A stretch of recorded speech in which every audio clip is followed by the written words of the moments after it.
Hello, I'm Brigantia Blackbird. Happy Friday and welcome to Wicca 303. Today we are talking about how we can learn to become healers. One of the most traditional jobs for practitioners of the craft is the art and science of healing. Now, in these modern times with big pharma and rather tedious lawyers, it renders it hazardous to speak of physical healing without the protection of a medical degree. And even then, if you don't agree with the prevailing narrative, that can still get you in trouble. So, most often, what you will find is that publicly, witches of today will speak in terms of spiritual healing. So, how can we learn to become spiritual healers? Let's consider what it means to heal. If you look it up, the actual definition, it is described as being restored to a state of soundness. So, repairing wounds, treating illnesses, all with the goal of rendering the ailing person back to health.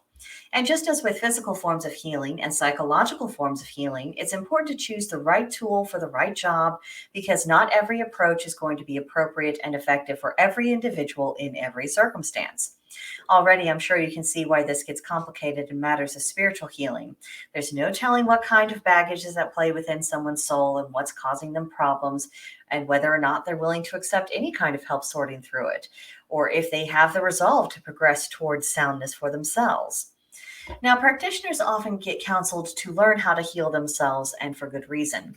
There's nothing like going through the process to gain insight that can perhaps later be applied for someone else's benefit. And as was mentioned in the Wicca 101 classes, this is a priestly path. And to be a priest or a priestess requires learning how to be of service in this way. Moreover, the more you heal yourself from your own past hurts, the more effective you can be in helping and healing work for others, because you won't have your own personal crap hanging over your head quite as much, and you won't have that distorting your vision and your intuition. Of course, by a natural and logical extension, this means putting down past traumas, past hurts, past mortifications. It is easier said than done because so many people have been conditioned to treat their bad experiences as the foundation for their identity as a person.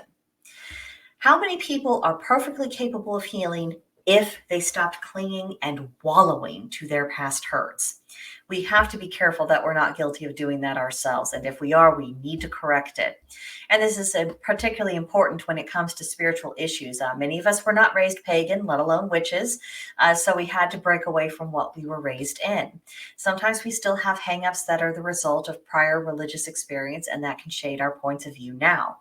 We do ourselves and anyone else we try to assist with healing a big favor to sort that out and learn to leave that stuff behind. We need to be free of these things in order to maximize our own effectiveness. Spiritual healing often comes in the form of offering counsel to someone, helping talk them through their own challenges. And while this does have some similarities to psychological medicine, it is important not to confuse the two.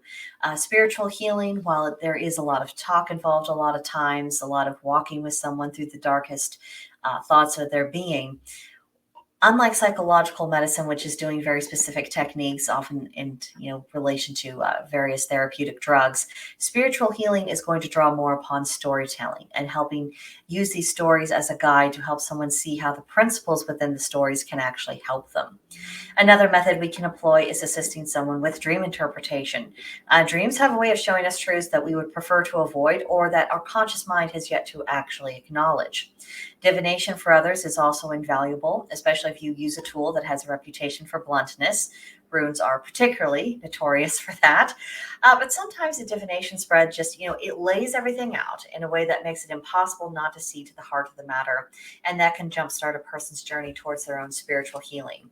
Other methods include Reiki, crystal grids, herbal sachets. These are very helpful tools in spiritual healing.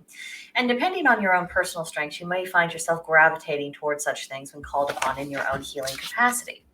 You might even find yourself performing a healing ritual with someone to call upon the aids of various gods, spirits, and ancestors to help them get past a particularly difficult roadblock. They'll still have to do the work, but you can help get them jump-started. Combining your energy and your intentions with that of the person seeking the healing is a powerful way to get divine attention. But these are just a few ideas to try. Don't be afraid to use your imagination and your intuition. If someone is willing to go through the process of healing, then there will be a method that helps them get that job done. However, if someone isn't interested in healing, then there's nothing that's going to help them because they're not cooperating with the process. So use your discernment if you think someone might be wasting your time and that this is really just about them getting attention and hearing someone say, oh, poor you, poor you. So stuff to keep in mind. Now for our homework for November 10th through November 16th. Number 1, identify any form of healing you need within yourself. Journal about what you're going to do in order to recover from this.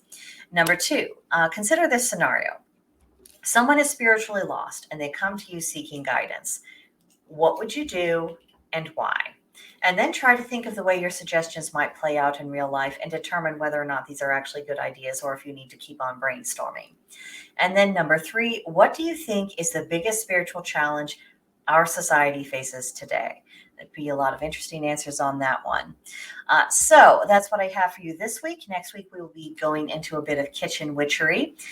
In the meantime, comments, questions, concerns, complaints, leave them for me in the comments section below or email me at brigantiablackbird@protonmail.com and we can have a more involved discussion there. But that'll do it for now, and I'll see you guys next time. Bye.